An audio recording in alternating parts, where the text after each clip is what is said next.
ఓం శ్రీ గణేశాయ నమః. శ్రీ గురుభ్యో నమః. శ్రీమాత్రే నమః.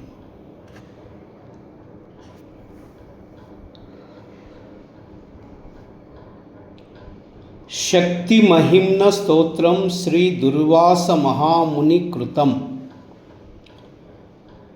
మాతస్తే మహిమాం వక్తుం శివేనాపి న శక్యతే భక్తాహం స్తోతుమిచ్చామి ప్రసీద మమ సర్వదా. శ్రీమాతా త్రిపురే పరాత్ పరతరే దేవీ త్రిలోకీ మహా సౌందర్యార్ణవమందనోద్భవసుధా ప్రాచుర్యవర్ణోజ్వలం ఉద్యద్భానుసహస్రనూతజప పుష్పప్రబంతే వపుః స్వాంతే మే స్ఫురతు త్రికోణనిలయం జ్యోతిర్మయం వాంగ్మయం. ఆదిక్షాంత సమస్తవర్ణన సుమని ప్రోతే వితాన ప్రభే బ్రహ్మాది ప్రతిమా విఖీలిత షడా ధారాది కక్షోన్నతే బ్రహ్మాండాబ్జ మహాసనే జననితే మూర్తిం భజే చిన్మయీ సౌషుమ్నాయుత పీత పంకజ మహా మధ్యే త్రికోణస్థితాం. యా బాలేందు దివాకరాక్షి మధురా యా రక్త పద్మాసనా రత్నా కల్ప విరాజితాంగలతికా పూర్ణేందు వక్రోజ్వలా.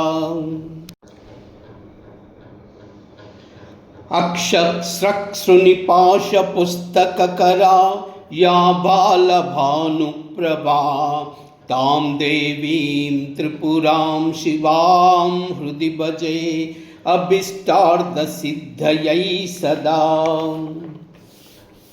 వందే వాగ్భవమైందవాత్మసదృశం వేదాది విద్యాగిరో భాషాదేశసముద్భవా పశుగతా ఛందాంసి సప్తస్వరాన్ తాళాన్ పంచమహాధ్వనీన్ ప్రకటయత్ యాత్మా ప్రకాశేన యత్ తద్బీజం పదవాక్యమానజనకం శ్రీమాతృకేతే పరం. త్రైలోక్యస్ఫుటమంత్రతంత్రమహిమా స్వాత్మోక్తరూపాం వినా యద్విజం వ్యవహారజాలమఖిలం నాస్తేయమాతస్తవః తజ్జాప్యస్మరణ ప్రసక్తసుమతి సర్వజ్ఞతాం ప్రాప్యకాః శబ్దబ్రహ్మనివాసభూతవదనో నేంద్రాభిః స్పర్ధతే. మాత్రాయాత్ర విరాజతే అతివిషాదాతాం అష్టదా మాతృకాం శక్తిం కుండలినీం చతుర్విధతనుం యః తత్వవిద్మన్వతే సో వేద్యాఖిల జన్మ కర్మ దురితాన్యం ప్రబోధాగ్నినా భస్మీకృత్య వికల్పజాలమఖిలం మాతః పదం తత్వజే. తత్తే మధ్యమబీజమంబకలయాం ఆదిత్యవర్ణం క్రియా జ్ఞానేచ్ఛాదిమనంతశక్తి విభవ వ్యక్తిం వ్యనక్తి స్ఫుటం ఉత్పత్తి స్థితి కల్పకల్పితతను సాత్మా ప్రభావేన యత్ కామ్యం బ్రహ్మ హరాదీశ్వరాది విబుధై కామం క్రియాయోజితై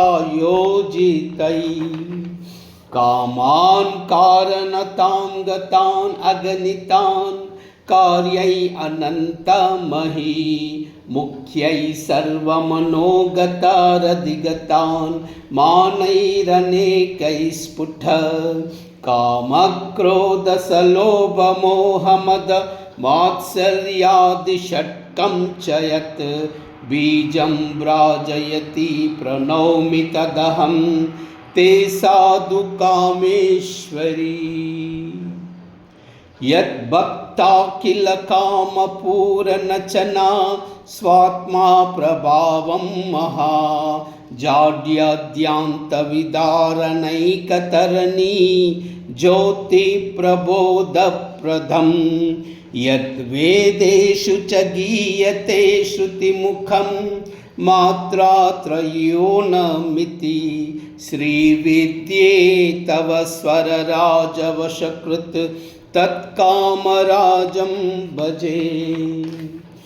यत्ते देवी तृतीयबीजमनला ज्वालावली सन्निभं सर्वाधारतुरीयबीजमपरा ब्रह्माभिधाशब्दितं मूर्धन्यान्तविसर्गभूषितमहौकारात्मकं तत्परं सर्विद्रूपमनन्यतुल्यमहिमां स्वान्ते मम द्योदताम्।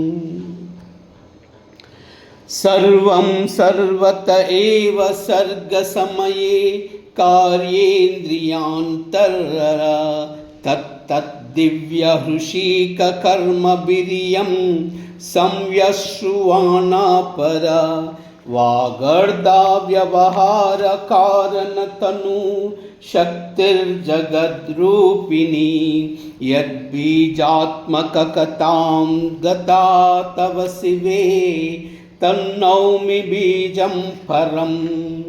अग्निदुद्युमनी प्रभञ्जनधरा निरान्तरस्थायिनी शक्तिर्ब्रह्महरीशवासवमुखा मर्त्यासुरात्मस्थिता सृष्टस्थावरजङ्गमस्थिता महाचैतन्यरूपाय च यद्बीजस्मरणेन सैव भवति प्रादुर्भवत्यम्बिके। स्वात्मा श्रीविजितात्मविष्णुमागव श्रीपूर्णैकव्रतं सद्विद्या कविता विलासलहरी कल्लोलिनी दीपकं बीजं यत्त्रिगुणप्रवर्तिजनकं ब्रह्मेति यद्योगिनः शान्तः सत्यमुपासते तदितते चित्ते ददे श्रीपरे। एकैकं तव मातृके परतरं यो संयोगिना योगिना विद्यादि प्रकटप्रभावजनकं जाड्यान्धकारापहं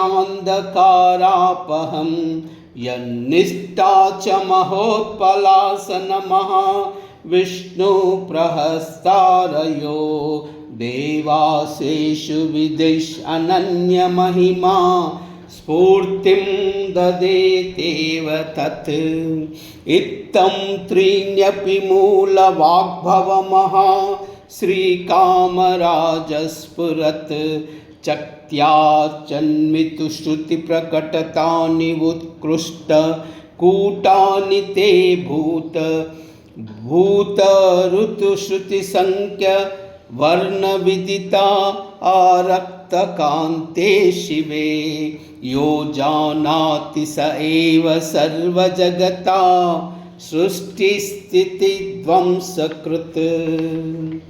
ब्रह्म योनिरमासुरेश्वर सुहृल्लेखाभिरुक्तदा मार्तेण्डेन्दुमनोजहंसवसुधा मायाभिरुत्तस्थितै सोमाम्बोक्षितिशक्तिभिः प्रकटितै बाणाङ्गवेदैक्रमात् वर्णैः श्री शिवदेशिकेन विदितां विद्यां तवाम्बाश्रये। नित्यं यस्तव मातृकाक्षरसखीं सौभाग्यविद्यां जपे सम्पूज्याखिलचक्रराजनिलयां सायं तानाग्निप्रभां कामाख्यं शिवनाम तत्त्वोभयं व्याप्यात्मना सर्वतो दिव्यन्तीमिह तस्य सिद्धि अखिला स्यात्त्वत्स्वरूपकथाम् काव्यैर्वा पठितैः किमल्पविदुषां जोगस्यमानैः पुनः किं तैर्व्याकरणैः विवो बुद्धिश्रिया किं वा विधानश्रिया एतैरम्बनभो विधिसुकवि स्तावस्तव श्रीमतो यावन्नानुसरीति सरिणं पादाब्जयो पावनी गेयं नाकतिगर्वितः प्रवनति श्रीसङ्गमो मोक्षति द्वेषी मित्रतिपातकं सुकृतति क्ष्मावल्लभो दासति मृत्युर्वैद्यति दूषणं सुगुणवती तत्पादसंसेवनात् त्वां वन्दे भवभीतिभञ्जनकरीं गौरीं गिरीशप्रियां गौरीं गिरीशप्रियां गौरीं गिरीशप्रियां कैलाह्री असकालाह्री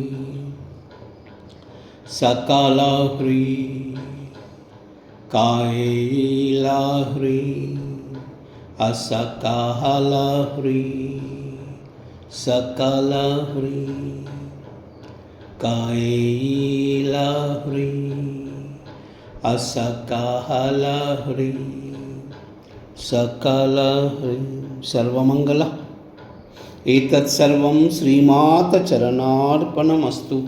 लोकाः समस्ताः सुखिनो भवन्तु, सर्वे जनाः सुखिनो भवन्तु। सर्वमंगल।